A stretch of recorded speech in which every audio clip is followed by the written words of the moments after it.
بسم اللہ الرحمن الرحیم الرحمن علم القرآن.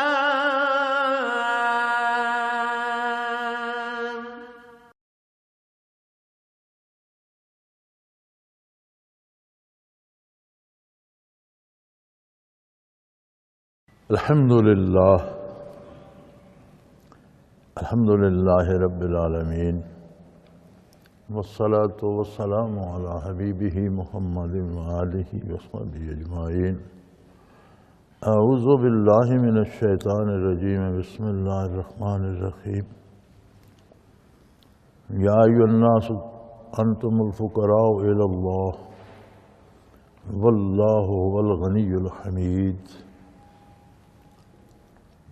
ان یشاء یذہبکم ویأتی بخلق جدید وما ذلک علی اللہ بعزیز.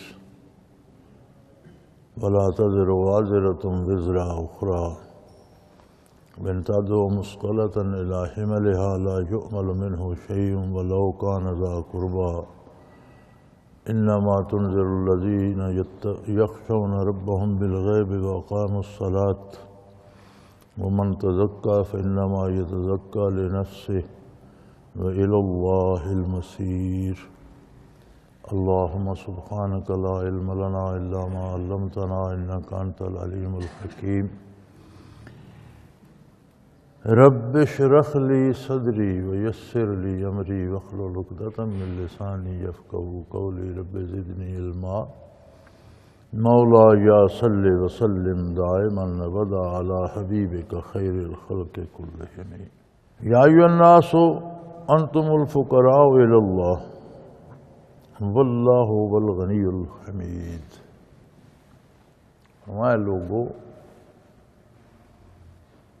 تم ہمیشہ ہر لحظہ ہر آن اللہ کریم کے محتاج ہو.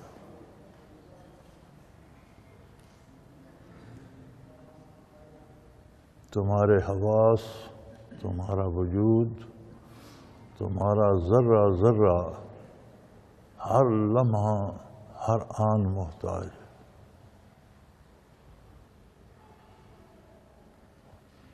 بے شمار باڈی سیل ہیں وجود کے اندر.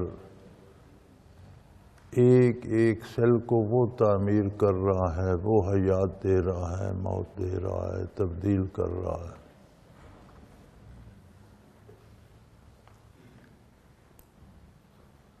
یعنی اے انسانوں، تمہارا سرمایہ ہی محتاجی ہے. اللہ کی بارگاہ میں اور اللہ کریم کے سامنے ہر لمحہ ہر آن ہر معاملے میں تم محتاج ہو. تم دیکھ رہے ہو آنے واحد میں نگاہ بند کر دے تم کچھ نہیں کر سکتے. تم بول رہے ہو زبان ساتھ چھوڑ جائے تم کچھ نہیں کر سکتے. زندگی ساتھ چھوڑ جائے تم کچھ نہیں کر سکتے. انتم الفقراء الی اللہ. تمہارا اللہ کے ساتھ رشتہ احتیاج کا ہے، محتاجی کا ہے. اپنی حیثیت پہچانو.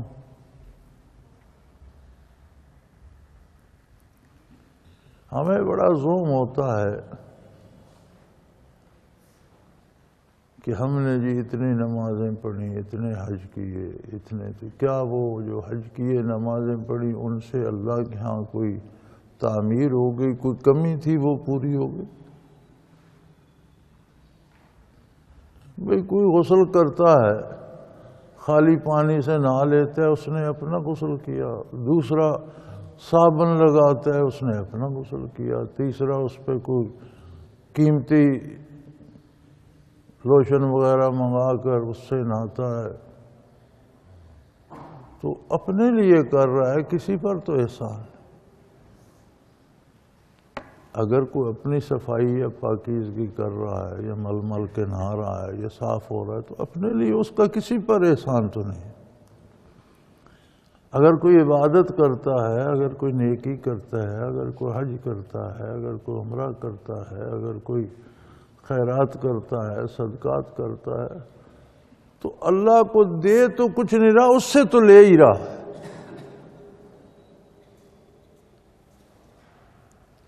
اللہ کے ساتھ تو تمہارا تعلق ایک فقیر کا ہے جو ہر لحظہ ہر آن در اقدس پہ ہاتھ اٹھائے کھڑا ہے، مانگ رہا ہے اور لے رہا ہے۔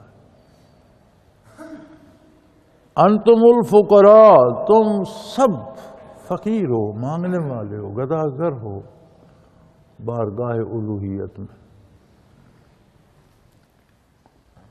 واللہ هو الغنی الحمید، اور اللہ اس کی ذات بے نیاز ہے، وہ محتاج نہیں ہے، اسے تمہاری ضرورت نہیں ہے، تمہیں اس کی عطا کی ہر لمحہ ضرورت ہے۔ اس کی بے پناہ مخلوق ہے، اسے کو تمہاری ضرورت تو نہیں۔ وہ تو بے نیاز ہے، کسی کا محتاج نہیں، اور ساری خوبیاں سارے کمال اس کے ہیں۔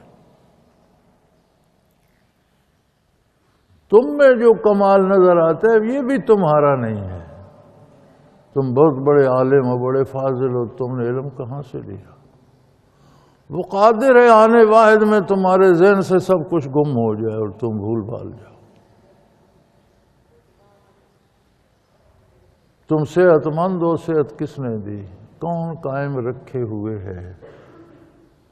تمہارے پاس دولت ہے، کہاں سے دی؟ کس نے دے رکھی ہے؟ وہ چاہے تو آنے واحد میں فقیر کر دے۔ تمہارے پاس حکومت ہے، کس نے دی؟ وہ چاہے تو تمہیں تخت سے اتار کر پھانسی پہ لٹکا دے۔ کیا یہ سب کچھ ہم دیکھتے نہیں ہیں؟ ہمارے سامنے نہیں ہوتا؟ تو فقیر کا کرنا کیسا، گداگر کو ناز نخرے کیسے؟ تم سارے فقیر ہو، مانگنے والے ہو، محتاج ہو۔ وہ ذات بے نیاز ہے، وہ کسی کا محتاج نہیں، اور سارے کمال اس کے ہیں۔ اگر تم میں کوئی کمال نظر آتا ہے تو وہ بنانے والے نے رکھا ہے۔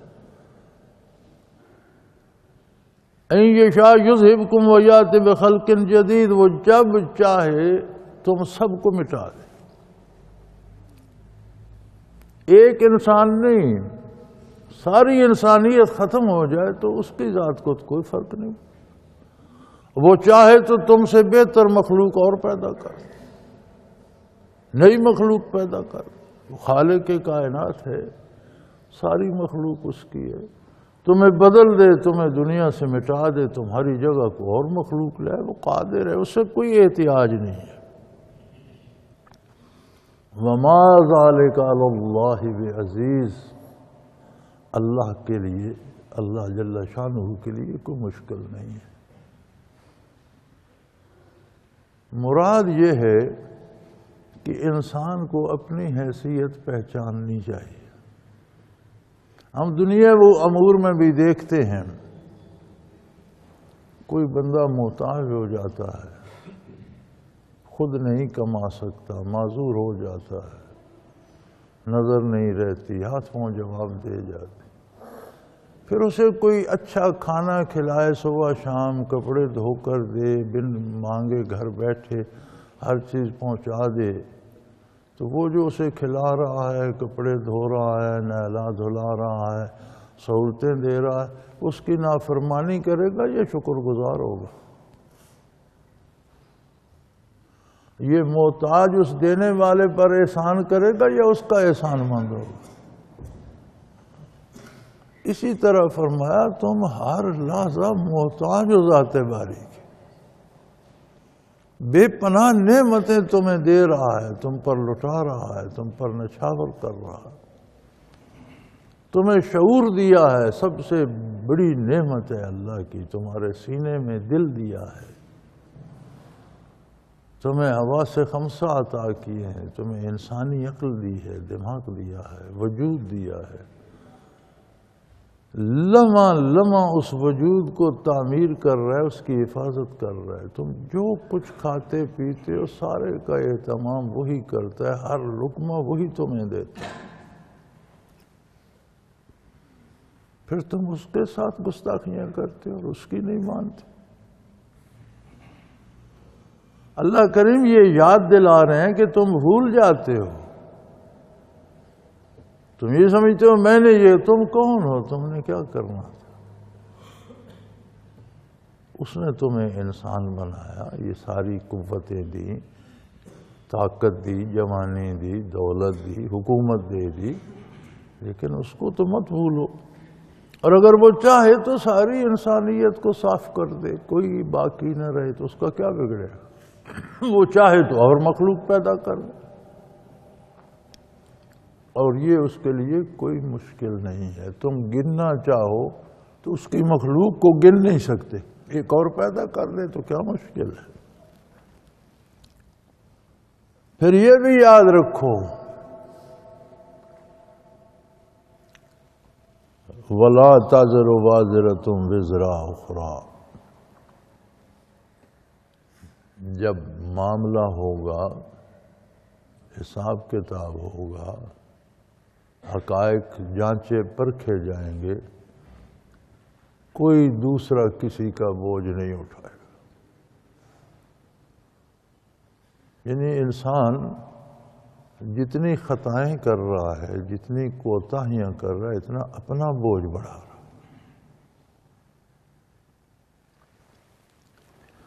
اب تو ایسے بھی لوگ ہیں نا جو کہتے ہیں جی بس ہماری بیعت کر لو، ہمیں شیرینیاں دیتے رہو، ہم تمہارے جنت کے ذمہ دار ہیں، تمہارا بوجھ ہم اٹھا لیں۔ اللہ کریم فرماتا ہے ایسا کہنے والے جھوٹ بولتے۔ کفار و مشرکین کو بھی ان کے پیشوا یہی کہتے تھے، بلکہ آپ نے دیکھا عیسائیوں کا جو پادری ہوتا ہے آج بھی وہ کنفیس کرتے ہیں، یعنی گناہ کا اقرار کرتے ہیں، جا کر پادری کے سامنے قبول کرتے ہیں جی میں نے یہ گناہ بھی کیا، یہ گناہ بھی کیا، یہ گناہ بھی۔ وہ کہتے ہیں اتنی فیس جمع کرو تمہارے گناہ معاف۔ آج بھی گرجا گھروں میں وہ چھوٹے چھوٹے کیبن بنے ہوئے ہیں، پادری اس کیبن میں بیٹھ جاتا ہے، وہ باہر کھڑا ہو جاتا ہے، لکڑی کے کیبن، اس میں سوراخ ہوتے، وہ باہر اپنے سارے گناہ قبول کرتا ہے، میں نے یہ برائی بھی کی، یہ بھی کی، یہ بھی کی۔ وہ گناہوں کے حساب سے وہ پیسے لے لیتا ہے، وہ کہتا ہے تمہارے گناہ معاف۔ اللہ کریم فرماتا ہے یہ سب جھوٹ بولتے۔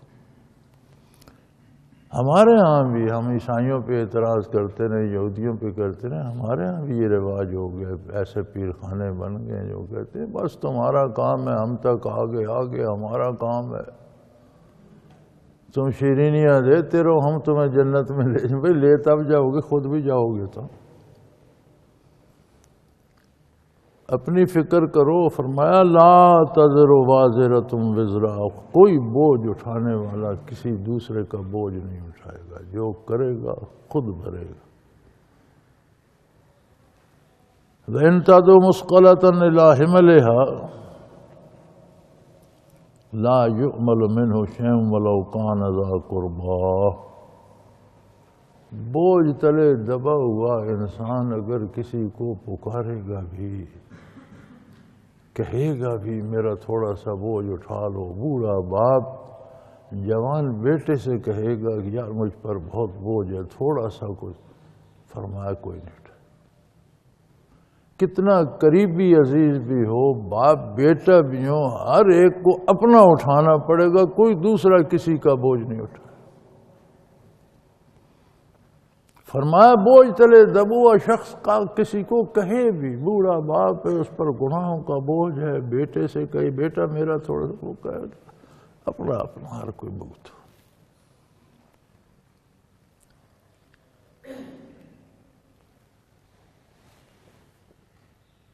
اللہ کریم نے ہمیں وہ باتیں یاد دلائیں جو ہم دنیا میں کھو کر بھولتے جا رہے ہیں، وہ نقشہ بھی ہمارے سامنے کر دیا جو قیامت کو پیش آئے گا۔ لیکن ارشاد فرماتے ہیں کہ سب کے لیے جاننا شرط ہے۔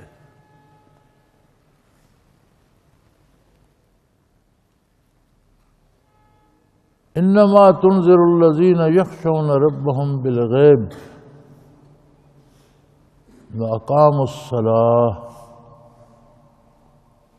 فرمایا میرے حبیب باتیں اللہ جل شانہ کی ہیں، میری باتیں ہیں، کلام میرا ہے، خبر میں دے رہا ہوں۔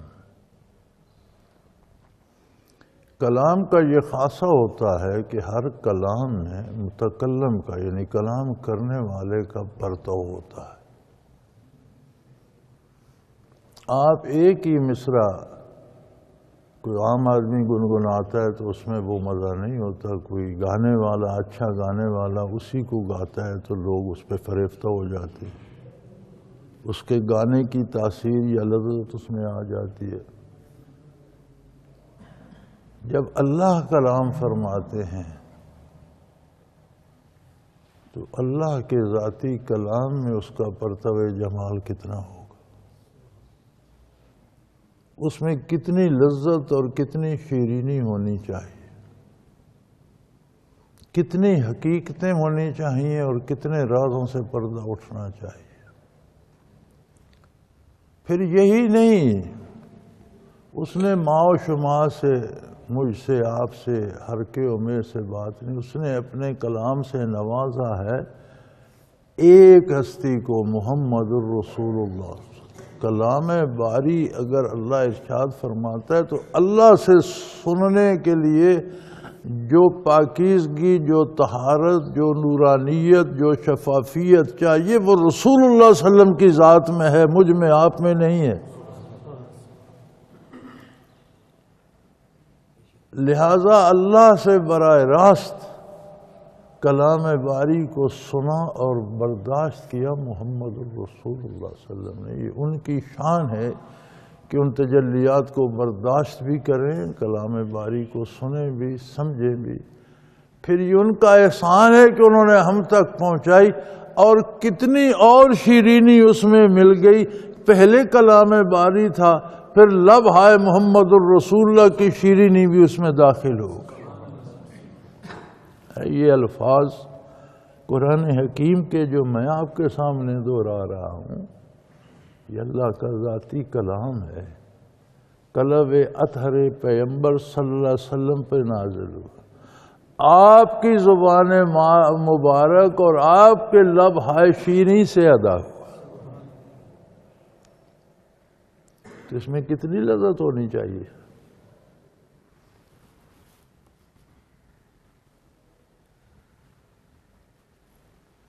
اللہ کریم فرماتے ہیں انسانی زبان میں ایک خاصہ ہے، یہ میٹھا، کڑوا، ترش، شیریں، یہ صرف زبان کو محسوس ہوتا ہے۔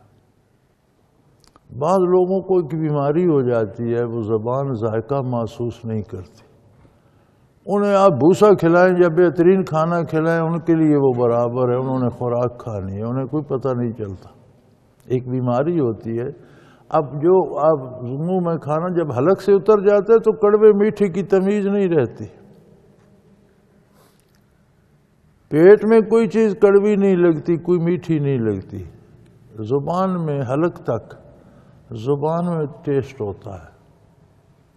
اور ایک بیماری ہوتی ہے، بعض لوگوں کو ہو جاتی ہے، پھر ان کی زبان میں وہ ٹیسٹ نہیں رہتا، وہ چکھنے کی قوت نہیں رہتی، تو ان کے لیے آپ انہیں میٹھا دے دیں یا کڑوا دے دیں، وہ کھا جاتے ہیں، انہیں کوئی نہ میٹھے سے فرق پڑتا ہے نہ کڑوے سے، کوئی ذائقہ ہی نہیں ہوتا۔ اللہ کریم فرماتے ہیں میں بڑا مزہ ہے، بڑا لطف ہے، بڑا نور ہے، بڑی شیرینی ہے۔ انما تنذر الذین یخشون ربهم بالغیب، لیکن اس لذت کو محسوس وہی کریں گے جو غائبانہ اللہ کریم پر یقین رکھتے ہیں اور اس کی عظمت سے ان کے دل لرزتے ہیں۔ جن کے دلوں میں وہ کیفیت ہی نہیں، ان کے سامنے میرے حبیب آپ قرآن پڑھیں یا وہ کسی گویے کی بات، انہیں کوئی فرق نہیں پڑتا۔ ان کے دل میں وہ چکھنے کی، محسوس کرنے کی صلاحیت ہی نہیں رہی۔ تو فرمایا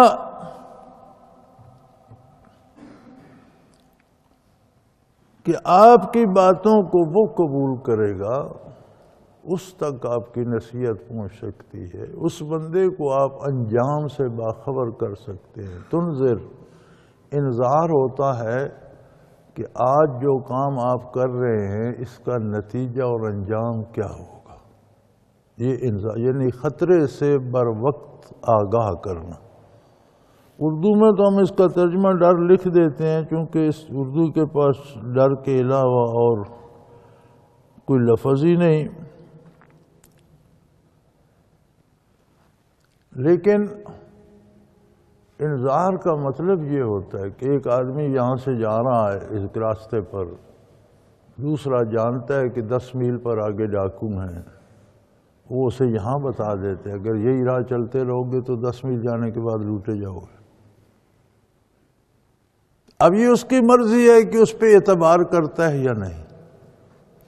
نبی کریم صلی اللہ علیہ وسلم کا منصب عالی جو نظیر ہے وہ یہ ہے کہ آج جو کر رہے ہو کل عند الموت برزخ میں اور فردہ قیامت اس کا بڑا خطرناک یہ نتیجہ آئے گا۔ اللہ کریم فرماتے ہیں بھئی اس بات سے نصیحت تو وہ پکڑے جو اللہ پر غائبانہ ایمان رکھتا ہو۔ اس کا مطلب ہے بھی ایمان بھی بالغیب مطلوب ہے، ذات باری کو اس عالم میں دیکھنا انسانی بس میں نہیں ہے،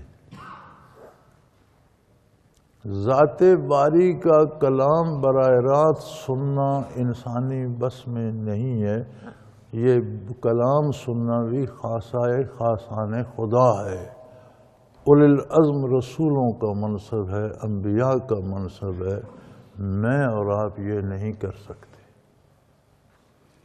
تو جس ہستی سے آپ بات بھی نہیں کر سکتے، اسے دیکھ بھی نہیں سکتے، اسے مانیں گے کیسے؟ فرمایا اس کے انبیاء جب تعارف کراتے ہیں تو اس کا ایک ایک احسان تمہیں بتاتے، اسے مانو گے نبی کے واسطے۔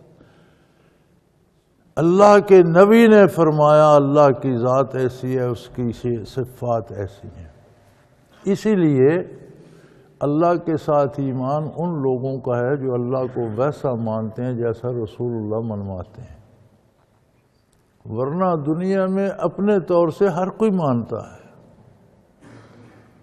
جو انبیاء کے مخالف تھے، کفر کرتے تھے، تردید کرتے تھے، وہ بھی کہتے تھے کہ یہ اللہ پر جھوٹ بول رہے ہیں۔ اس کا مطلب ہے اللہ کو مانتے تو کہتے تھے نا، اللہ کے نبی کو کہتے تھے کہ یہ اللہ پر جھوٹ بول رہا ہے، باتیں اس نے خود بنا لی، اللہ کے ذمہ لگے، تو اللہ کو تو وہ بھی مانتے، پھر وہ مسلمان کیوں نہیں تھے؟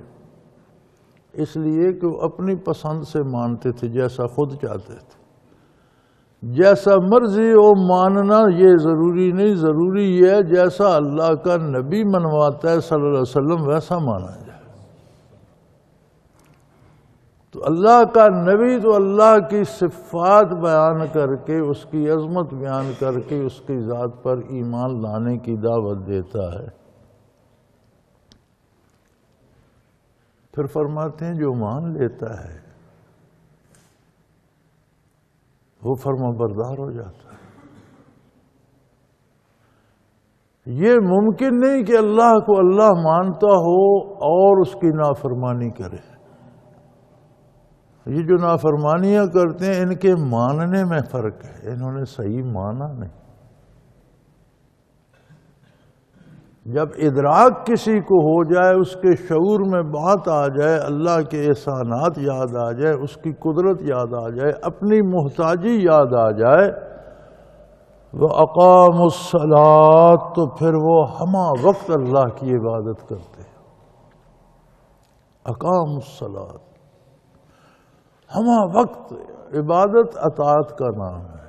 کوئی بھی دنیا کا کام آپ کرتے ہیں وہ جب اللہ کے حکم اور نبی کے بتائے ہوئے قاعدے کے مطابق کرتے ہیں تو عبادت ہے۔ نماز روزہ تو ہے یہ عبادت، دنیا کا کوئی کام، سونا بھی عبادت ہے اگر شریعت کے مطابق ہو، قتل کرنا بھی عبادت ہے جب اللہ کے حکم اور اللہ کے نبی کے حکم کے مطابق ہو، قتل ہو جانا بھی عبادت ہے، شہادت ہے، جب اللہ اور اللہ کے رسول کے حکم کے مطابق ہو، اپنی مرضی سے نہیں، اپنے فیصلوں سے نہیں۔ کھانا پینا بھی عبادت ہے، حلال کمانا بھی عبادت ہے، مزدوری کرنا بھی عبادت ہے۔ زندگی کا ہر کام یا عبادت ہے یا جرم ہے۔ دن بھر جو ہم بولتے ہیں، جو ہم کہتے ہیں، جو ہم کرتے ہیں، یا عبادت ہے یا نافرمانی ہے۔ وہ کریم ہے، وہ فرماتا ہے تم اگر میری عبادت کرتے ہو تو کوتاہیوں کو معاف کرتا رہتا ہوں۔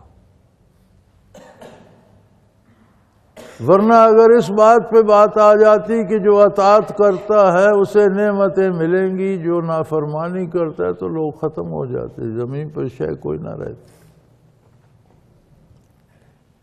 فرمایا انما تنذر الذین یخشون ربهم بالغیب، میرے حبیب آپ بہت مجاہدہ کرتے ہیں، اور اس سے بڑا کوئی شفا کا مرکز نہیں ہے جو آپ کی لب شیریں سے ہدایت جاری ہوتی، لیکن شفا انہی کو ہوگی جو اللہ کو غیبانہ مانتے ہیں، آپ کے بتانے سے مانتے ہیں اور اس کے عبادت گزار بن جاتے ہیں۔ جب اللہ کی عظمت سمجھ میں آ جائے تو پھر سر اٹھانے کو جی نہیں چاہتا۔ وَمَن تَزَكَّىٰ فَإِنَّمَا يَتَزَكَّىٰ لِنَفْسِهِ، اور جو کوئی اپنی نفس کو پاک کر لیتا ہے، تزکیہ کر لیتا ہے، وہ بھی اللہ پہ احسان نہ کرے۔ اللہ کا کیا ہے بھائی؟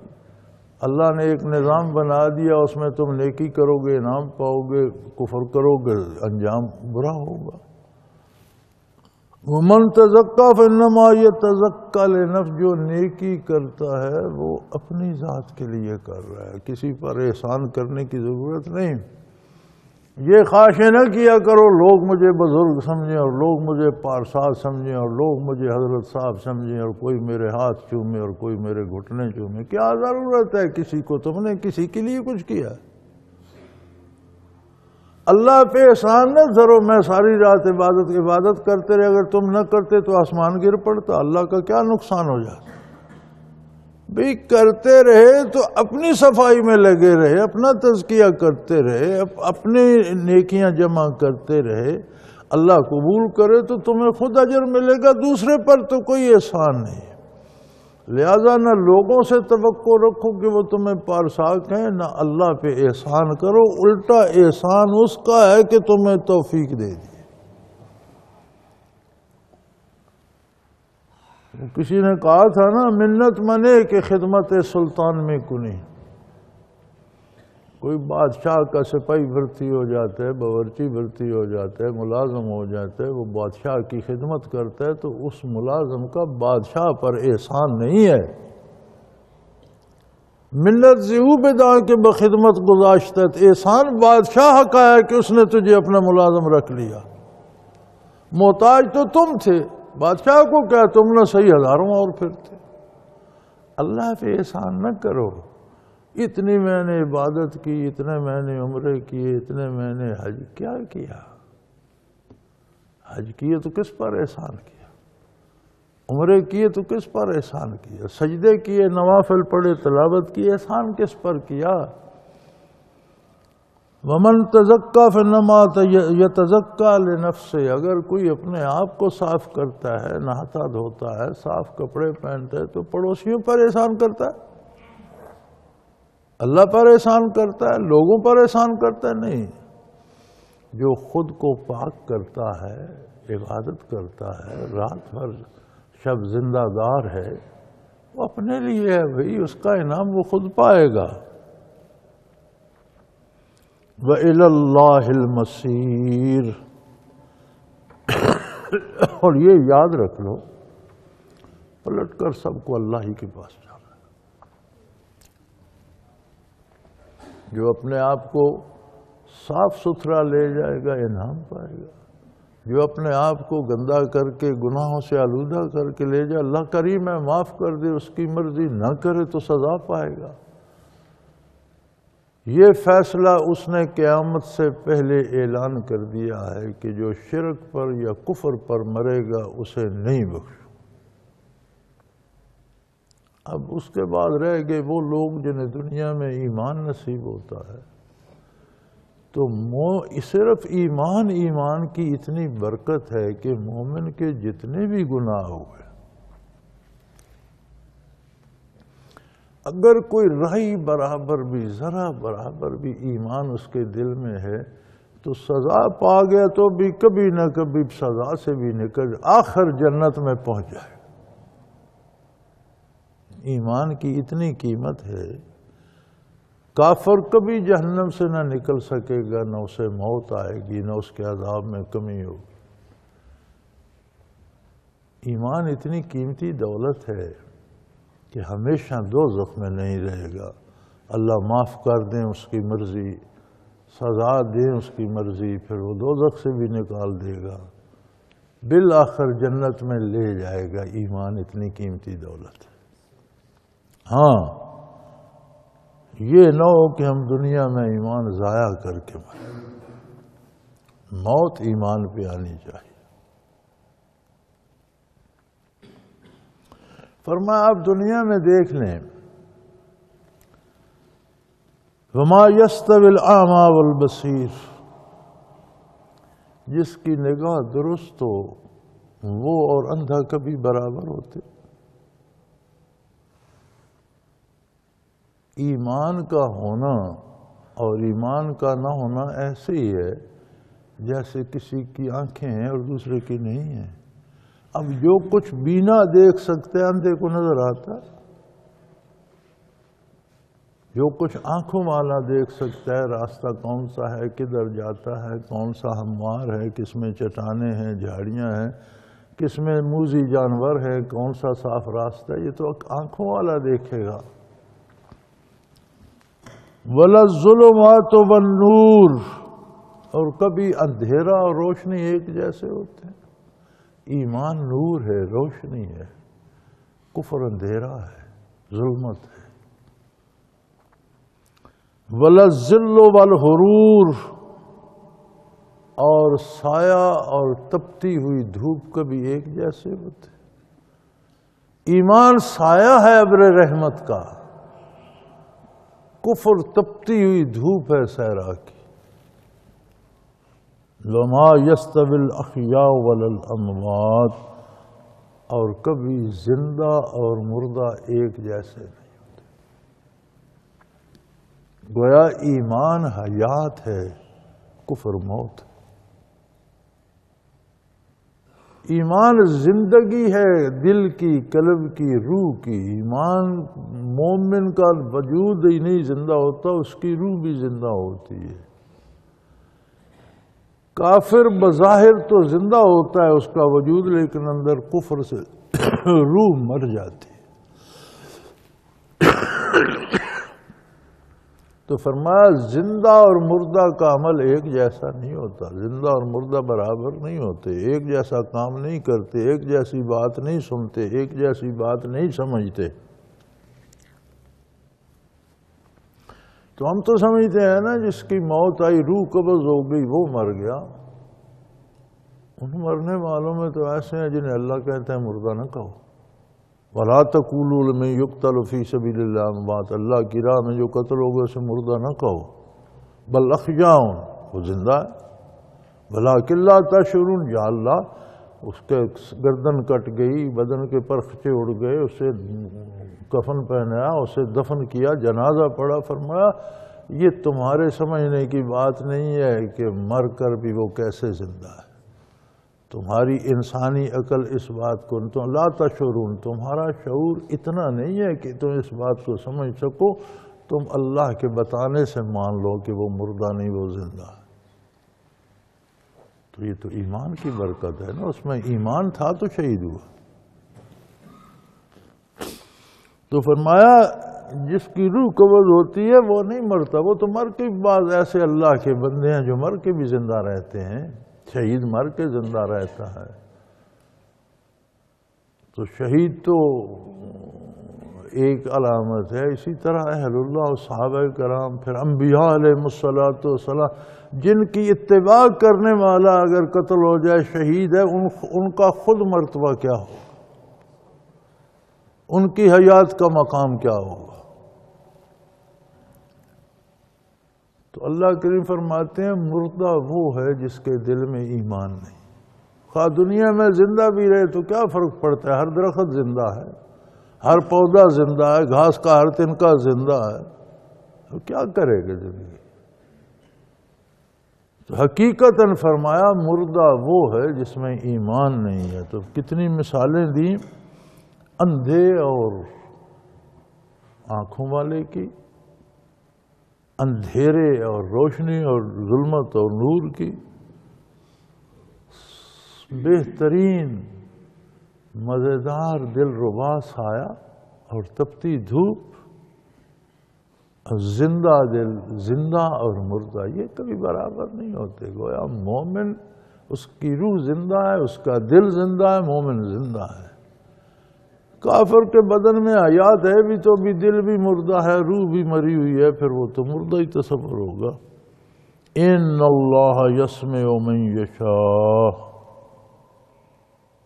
اللہ کریم ہے، وہ ہر چیز پہ قادر ہے، جسے وہ سنائے وہ سنا سکتا ہے. یہاں یہ یاد رکھیے سما کی بات نہیں ہے، اسما کی ہے. سما کا معنی ہوتا ہے مطلق سننا، جیسے میں بات کر رہا ہوں آپ سن رہے ہیں. اسما کا مطلب ہوتا ہے وہ سننا جس پر عمل کرنا بھی ہو، عمل بھی نصیب ہو. تو فرمایا میرے حبیب اللہ تو قادر ہے، جسے چاہے سنا سکتا ہے. کیونکہ اللہ نے تو یہ انسان کو ایک رعایت دے دی ہے کہ جب بھی تیرے دل میں سننے کی تمنا پیدا ہوگی میں تجھے سنا دوں. جب بھی تیرے دل میں اللہ کی بارگاہ میں حاضری کی آرزو، انابت پیدا ہوگی میں تجھے ہدایت دے دوں گا. تیرے دل میں جب بھی خواہش تڑپ لے گی، جنم لے گی اللہ کی بارگاہ میں حاضری کی، میں تجھے اپنی راہیں بتا دوں گا. تو اللہ تو سنوا سکتا ہے. وما انت بمسمع من فی القبور، لیکن یہ لوگ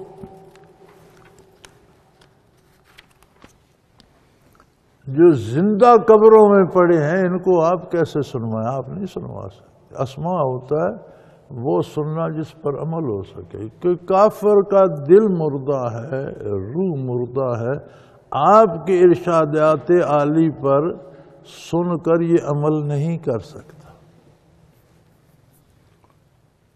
یہاں بھی لوگ الجھے رہتے ہیں سماع موتا کے مسئلے میں. یہاں سماع موتا کی بات ہی نہیں ہو رہی، یہ تو ان مردوں کی بات ہو رہی ہے جو بظاہر زندہ ہیں لیکن اندر سے مردہ ہیں. اور سماع کی نہیں، اسماع کی بات ہو رہی ہے. کہ میرے حبیب کلام باری میں کتنا نور، کتنی قوت، کتنی طاقت ہے. پھر وہ آپ کے قلب اطہر پہ اترا، پھر آپ کے لبھہ مبارک سے لوگوں تک پہنچا.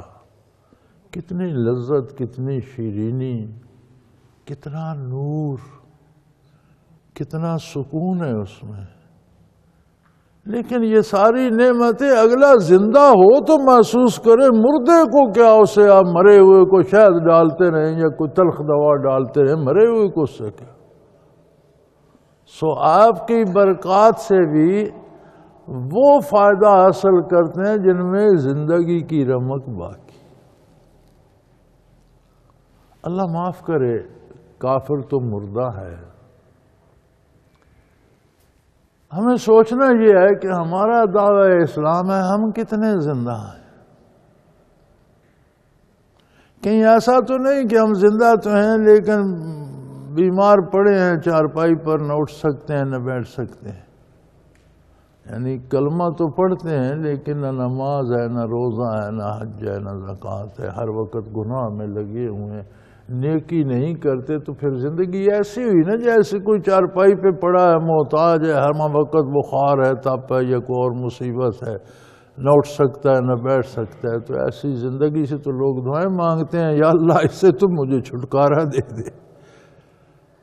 تو ہمیں بھی اپنی زندگی کو دوسروں کی نہیں، پہلے سب سے پہلے اپنی خبر لینی چاہیے کہ میری زندگی کیسی ہے، کیا میری نمازیں باقاعدہ ہیں، خلوص سے ہیں، خشوع و خضوع سے ہیں، میں باقاعدہ وضو کرتا ہوں، میرا رزق حلال ہے، کہیں حرام تو نہیں کھا رہا، کیا میں بات کھری کرتا ہوں، جھوٹ تو نہیں بولتا، کسی کا مال تو نہیں لے لیتا چوری یا زبردستی یا ہیرا پھیری سے، یعنی کتنی اطاعت کر رہا ہوں، جتنا مومن اطاعت پیغمبر صلی اللہ علیہ وسلم کرتے اتنا وہ زندہ ہے، جوان ہے، طاقتور ہے۔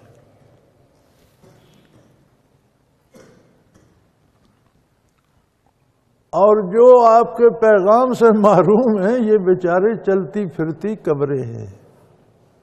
وَأَجْسَامُهُمْ قَبْلَ الْقُبُورِ قُبُورُ، ایک عرب شاعر نے کہا تھا کہ یہ وہ لوگ ہیں کہ ان کے چلتے پھرتے جسم جو ہیں وہ قبر میں جانے سے پہلے روحوں کی قبریں بن چکے ہیں، یہ چلتی پھرتی قبریں ہیں جن پر نبی کریم صلی اللہ علیہ وسلم کی تبلیغ کا، آپ کے وعظ کا، آپ کی نصیحت کا کوئی اثر نہیں ہوتا۔ فرمایا یہ جو کافر ہیں، ایمان نہیں، یہ چلتی پھرتی قبریں ہیں۔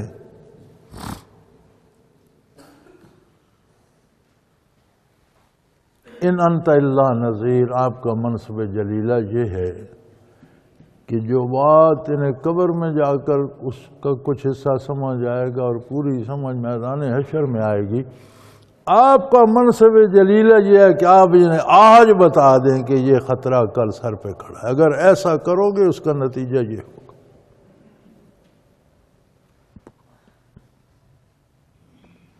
اِنَّا أَرْسَلْنَاكَ بِالْحَقِّ بَشِيرًا وَنَذِيرًا، کوئی مانے نہ مانے آپ کی عظمت میں فرق نہیں آتا۔ اللہ نے سورج کو روشن چراغ بنایا، وہ زمین پہ دھوپ روشنی بھیجتا ہے، اس کے برکات سے بے شمار کام زمین پہ۔ اب کوئی کہے جی میں سورج کو نہیں مانتا، نہ مان، تیرے نہ ماننے سے سورج کی روشنی میں کوئی فرق آ جائے گا؟ اس کی دھوپ گرمی میں کوئی فرق آئے گا؟ کوئی بھی نہیں آئے گا۔ ایک کہتا ہے جی میں نہیں، مجھے سورج آج تک نظر ہی نہیں آیا، تیری نگاہ ہی نہ ہوگی، تو اندھا ہوگا۔ لیکن تیرے نہ ماننے سے سورج کی روشنی میں تو اگر کوئی آپ کی اطاعت نہیں کرتا تو آپ کی عظمت میں کوئی فرق نہیں آتا، وہ اپنا نقصان کرتا، وہ اپنا بگاڑتا۔ اِنَّا أَرْسَلْنَاكَ بِالْحَقِّ، آپ کو ہم نے حق کے ساتھ مبعوث فرمایا ہے، بشیرم و نذیرہ، آپ خوشخبری سنانے والے بھی ہیں، ایمان پر، نیک اعمال پر جنت کی بشارت دینے والے بھی آپ ہیں، اور کفر اور گناہ پر برے نتائج اور جہنم کے عذابوں سے بر وقت مطلع کرنا، یہ بھی آپ کا منصب ہے۔ اور یہ کوئی نئی بات نہیں ہے، اللہ کے فرماتے ہیں وَإِن مِّن أُمَّةٍ إِلَّا خَلَا فِيهَا نَذِيرٌ، کوئی امت، کوئی قوم ایسی نہیں گزری جن میں ہم نے نبی جو اس خطرے کی بر وقت اطلاع دیتا ہے وہ مبعوث نہ فرمایا۔ ہر امت میں، ہر قوم میں ہم نے انبیاء مبعوث فرمایا، یہ کوئی نئی بات نہیں کہ آپ کی بعثت ہوئی۔ ہاں، ہر نبی، ہر رسول ایک قوم کے لیے، ایک مخصوص مدت کے لیے تشریف لائے، آپ جب آئے ساری انسانیت، سارے زمانوں کی۔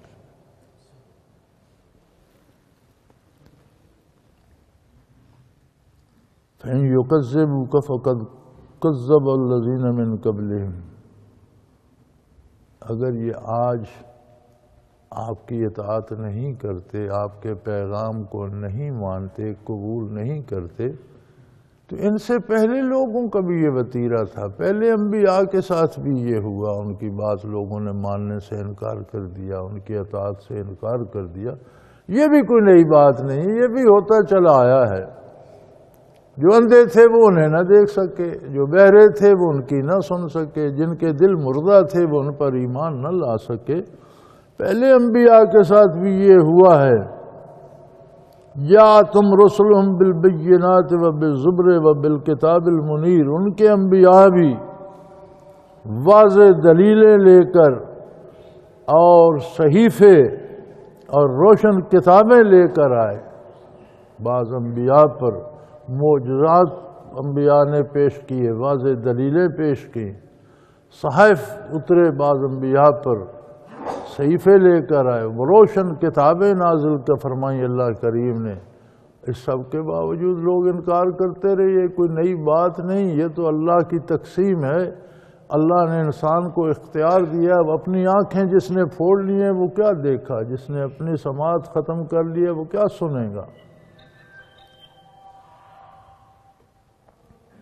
لیکن یہ بات ہے میرے حبیب، ان لوگوں کو یہ بتا دیجئے کہ لوگوں نے انبیاء کو قتل بھی کیا، لوگوں نے انبیاء کا انکار بھی کیا، تکذیب بھی کی۔ ایک بات اور یاد رکھ لو، ثم اخذت الذین کفروا فکیف کان نکیر، ذرا یہ بھی دیکھ لو کہ جب کافر قوموں کو ہم نے پکڑا تو پھر ان کا حشر کیا ہوا۔ بڑے بڑے ظالم، بڑے بڑے جابر، بڑے بڑے شہنشاہ، خدا سدانے والے، بڑے بڑے فوجی لو لشکر، بڑے بڑے خزانے اور حکومتیں اور سلطنتیں، لیکن جب پکڑے گئے تو ان کا حشر کیا ہوا، ذرا یہ بھی دیکھ لو۔ اسی پہ نہ رہو بے فلاں نے بھی نہیں مانا، فلاں نے بھی نہیں مانا۔ جنہوں نے نہیں مانا کتنی دیر نہیں مانا، بالآخر اللہ کے عذاب کی گرفت میں اور عبرت کا نشان بن گئے۔ ذرا یہ بھی سوچ لو، یہ بھی دیکھ لو کہ نہ ماننے والوں کو جب اللہ کریم کی گرفت آئی، جب پکڑا اللہ نے، فکیف کان نکیر، تو پھر میری سزا کیسی تھی، عبرت کا سامان بن گئے، تماشا بن گئے، تاریخ کا حصہ بن گئے، افسانوں میں رہ گئے، تباہ و برباد ہو گئے، محلات اور باغات اجڑ گئے، آبادیاں ویران ہو گئیں۔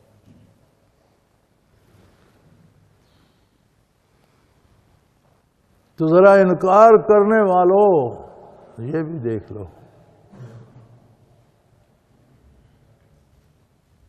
دنیا و آخرت کی ساری بھلائی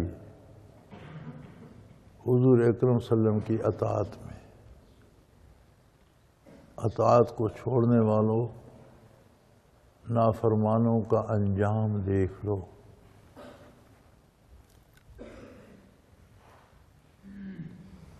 الم تر ان اللہ انزل من السماء ماء فاخرجنا به ثمرات مختلف الوانها ومن الجبال جدد بیض وحمر مختلف الوانها وغرابیب سود ومن الناس والدواب والانعام مختلف الوانه كذلك انما يخشى الله من عباده العلماء ان اللہ عزیز غفور۔ فرمایا ذرا اس کارگاہ حیات پر نگاہ تو کرو، کبھی سوچو تو صحیح،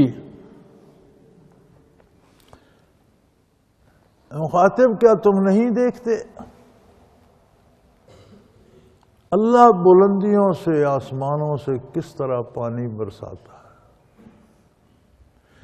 کیسا نظام اس نے بنایا، سمندروں کو پانی کا ذخیرہ بنا دیا، سورج کو تپش دی، کیا کیا عمل ہوتا ہے کہ سورج کی تپش سے سمندر کے پانی سے بادل بننے تک کتنا لمبا ایک کام ہے، جس میں سے گزر کر وہ بخارات گزر کر جا کر بادل بنتے ہیں، پھر بادل طے بطے ہو جاتے ہیں، پھر رنگ برنگ ہو جاتے ہیں، کوئی سفید، کوئی سرخ، کوئی سیاہ،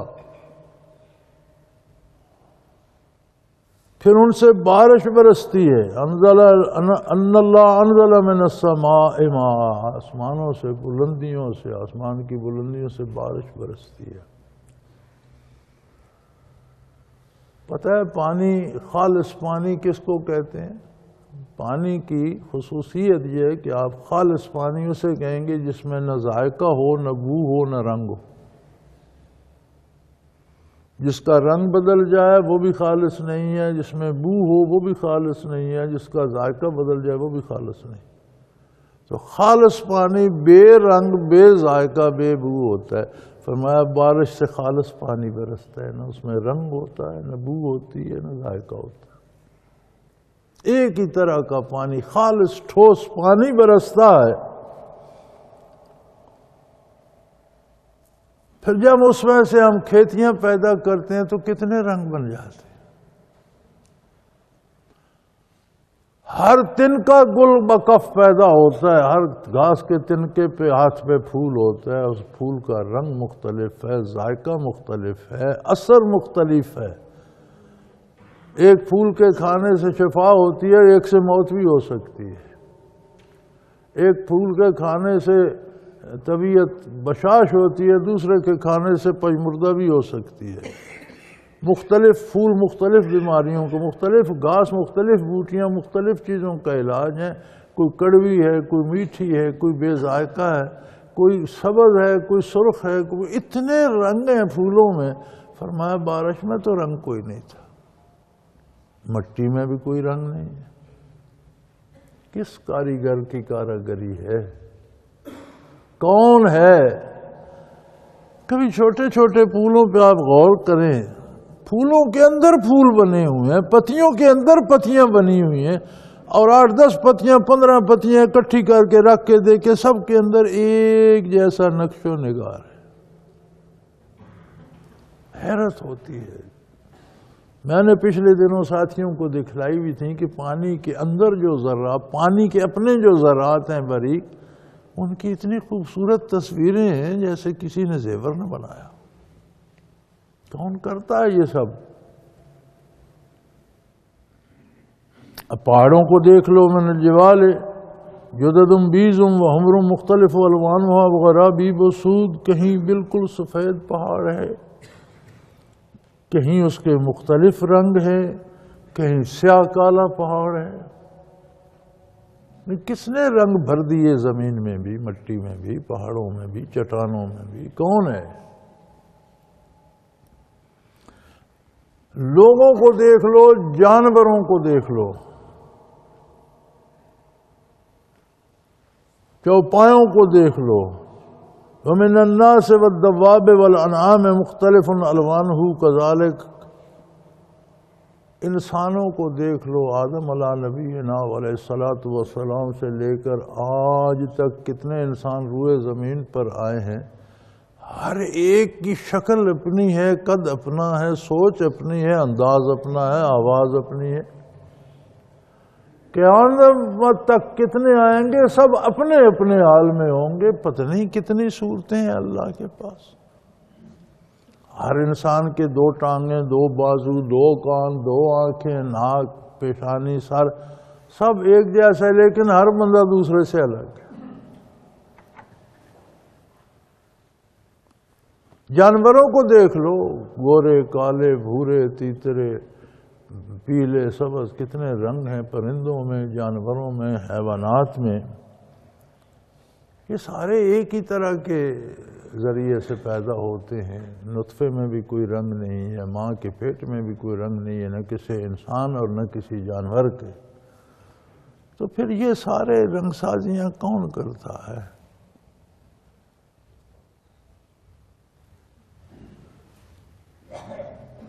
کذالک، یہی قدرت کی عظمت ہے، یہ وہ قادر مطلق ہے، وہ خلاق عظیم ہے، وہ خالق کائنات ہے، جو مختلف چیزوں کو مختلف انداز میں پیدا فرمائے، یہ اس کی عظمت ہے۔ انما یخشی اللہ من عبادہ العلماء، یقیناً اللہ سے اس کے وہ بندے ڈرتے ہیں جو اہل علم ہے۔ اس کی عظمت سے آشنا ہونا علم ہے۔ علم کیا ہے؟ قرآن کریم کے نزدیک حقیقی علم ہے معرفت الہی۔ علم یہ ہے کہ بندہ اپنی کمزوریوں سے واقف اور اللہ کی عظمت سے آگاہ ہو۔ حقیقی علم یہ ہے، اول درجے میں یہ ہونا چاہیے کہ عظمت الہی کا ادراک ہو اور اپنی محتاجی کا ادراک ہو۔ دوسرے درجے میں دوسرا حصہ اس علم کا علم دنیا ہے، جو حصول رزق کا، حصول صحت کا، میڈیکل سائنس کا، ٹیکنالوجی کا سبب ہے، دنیا میں رہنے کے لیے جن چیزوں کی ضرورت ہے اس کا سبب ہے۔ لہٰذا خواجہ حسن بصری رحمۃ اللہ تعالی علیہ کا قول ہے، وہ فرماتے تھے العلم علمان، علم الادیان و علم الابدان۔ العلم دا نالج، پورا علم جسے کہتے ہیں، اس کے دو حصے ہیں۔ پہلا حصہ ہے اللہ کی عظمت کو جاننا، دین کا علم، نارمیٹو سائنسز، اخلاقیات، اعمال، کردار، ایمانیات کا علم۔ دوسرا حصہ ہے علم الابدان، فزیکل سائنسز، جتنے علوم مادی آتے ہیں اس میں آ جاتے ہیں۔ تو عالم وہ ہوگا جس کے پاس یہ دونوں علم ہوں، اور اگر دوسرا نہ بھی ہو، پہلا ہو، پھر بھی عالم کہلائے گا۔ لیکن ہمارا اب قاعدہ یہ ہو گیا ہے کہ ہم بچوں کو پہلا تو بتاتے ہی نہیں، صرف دوسرا پڑھاتے ہیں کہ اس سے پیسے کمائیں گے۔ تو کوئی جتنا بھی پڑھ جائے، اب دیکھ لیجئے کتنا بڑا عالم ہو یا کتنا بڑا سائنٹسٹ ہو، دنیا کا عالم ہو یا دین کا، یہ جو چرواہے 100-150 بھیڑ لیے پھرتے ہیں، کسی عالم سے کہو کہ ان میں تفریق کر دے، ہمیں تو ساری ایک جیسی نظر آتی۔ اس گڈریے سے پوچھو تو اس نے ایک ایک کو شناخت کیا ہے، فلاں یہ ہے، فلاں وہ ہے، فلاں۔ اچھا، ایک کی بھیڑ گم ہو جاتی ہے، دوسرے کے ریوڑ میں مل جاتی ہے، اور دوسرے تیسرے دن پہنچ کے اپنی نکال لیتا ہے۔ اگر ہمیں کہا جائے تو ہم تو سب ایک جیسی سمجھتے ہیں، ہمیں تو نہیں پتہ چلتا۔ لیکن اس گڈری، یہ اس کا علم ہے، اس علم میں ہم جاہل ہیں۔ ہمیں اپنے پڑھنے پہ فخر ہو، لیکن بھیڑوں کو جاننے اور پہچاننے کے علم میں ہم جاہل ہیں۔ اسی طرح جو لوگ، یہ ہوتا ہے جی بڑے بڑے پڑھے لکھے لوگ شراب پیتے ہیں، بڑے بڑے پڑھے لکھے لوگ یہ گناہ کرتے ہیں۔ بھائی بڑے بڑے پڑھے لکھے لوگوں نے کیا دین پڑھا؟ اللہ کے احکام سمجھے، رسول اللہ صلی اللہ علیہ وسلم کی سنت سمجھی، شراب کا حرام ہونا سمجھا؟ تو جب انہوں نے دین پڑھا ہی نہیں تو بڑے پڑھے لکھے کہاں سے؟ اس معاملے میں تو ان پڑھ ہے۔ جس نے دین نہیں پڑھا، نہیں سمجھا، تو دین کے معاملے میں تو ان پڑھ ہے، خواہ وہ PhD ہو۔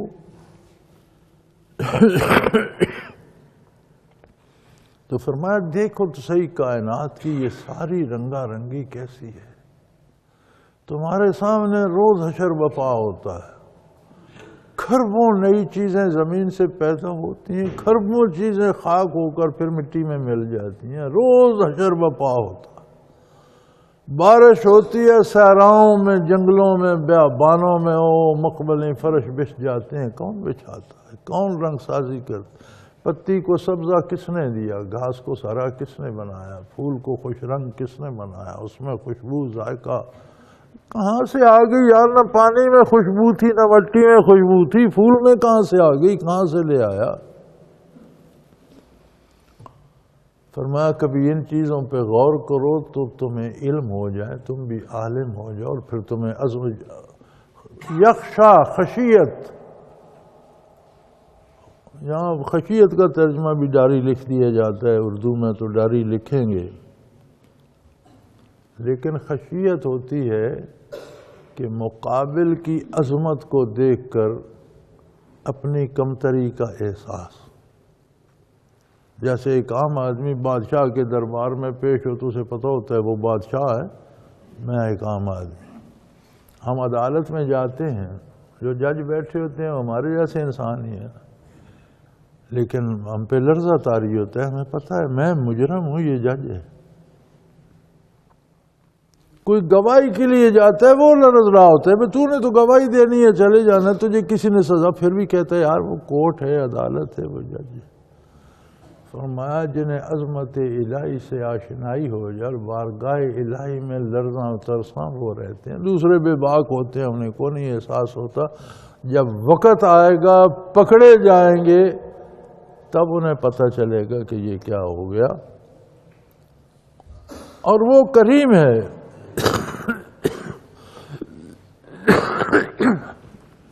ان اللہ عزیز، وہ غالب ہے، ہر گناہ پہ پکڑ کر تباہ کر دے، وہ کر سکتا ہے، کسی جرم پر اندھا کر دے، کسی جرم پر بہرا کر دے، کسی جرم پر لولا لنگڑا کا، وہ کر سکتا ہے، موت دے دے، تباہ کر دے، بدن کے پرخٹے اڑا دے، وہ کر سکتا ہے۔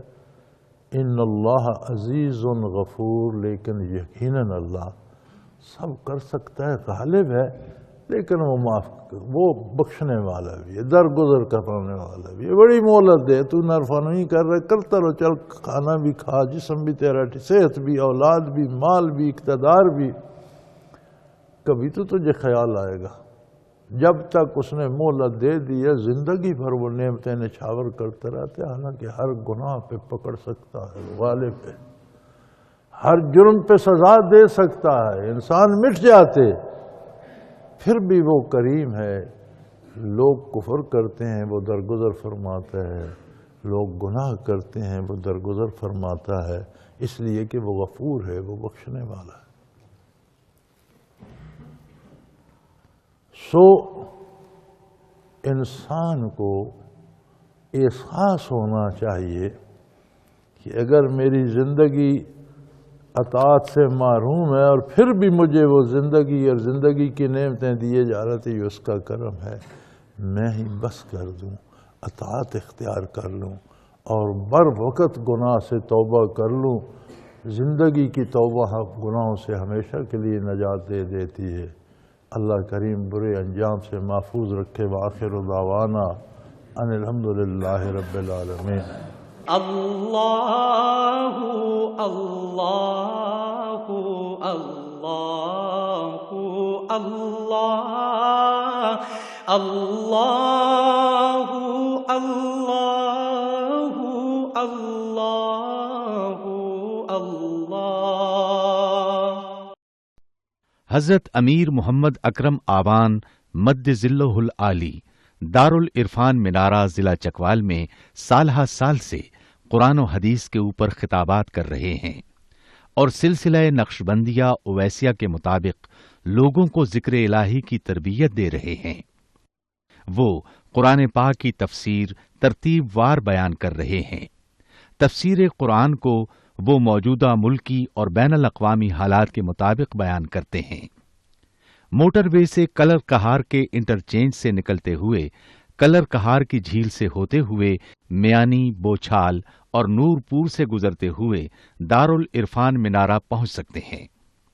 حضرت امیر محمد اکرم آوان نے بچیوں اور بچوں کی دینی اور دنیاوی تعلیم کے لیے سقارہ اکیڈمی کے نام سے ایک درسگاہ بھی قائم کی ہے، جس کا افتتاح ملک پاکستان کے صدر جنرل محمد ضیاء الحق نے اپنے دست مبارک سے کیا تھا۔